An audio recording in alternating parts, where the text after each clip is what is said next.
Welcome to DC channel. இன்றைக்கி குட்டி tips தாங்க பார்க்க போகிறோம்.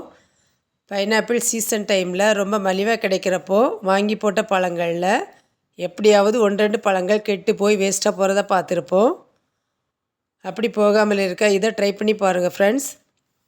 பைனாப்பிளை பொடியாக கட் பண்ணிவிட்டு கொஞ்சமாக கெட்டி அடிச்சுக்கோங்க. அதை ஐஸ் க்யூப் ட்ரேயில் போட்டு ஃப்ரீஸ் பண்ணிவிட்டு சேவ் பண்ணி வச்சுக்கலாம். தேவைப்படுறப்போ 2 அல்லது 3 க்யூப்ஸ் எடுத்து போட்டு ஜூஸாக குடிச்சிக்கோங்க. அப்புறமா பைனாப்பிள் கூட நம்ம வீட்டில் இருக்கிற 1-2 பழங்களை வெட்டி போட்டு ஒரு நேர உணவாக இது போல் ஃப்ரூட் சேலடாக எடுத்துக்கலாம். வெறும் ஃப்ரூட்ஸை எடுக்கிற பிடிக்காதவங்க அதுக்கு பதிலாக அப்பப்போ ஜூஸ் போட்டு குடிச்சிக்கலாம். இப்படி பண்ணுறப்போ நாம் வீட்டில் வாங்கி போடுற எந்த ஒரு பழங்களும் வேஸ்ட் ஆகாமல் பார்த்துக்கலாம். இந்த டிப்ஸை ஃபாலோ பண்ணி பாருங்கள் ஃப்ரெண்ட்ஸ். இதனால் நம்ம ஹெல்த்தும் பாதுகாக்கப்படும், நம்ம மணியும் சேவ் பண்ணப்படும்.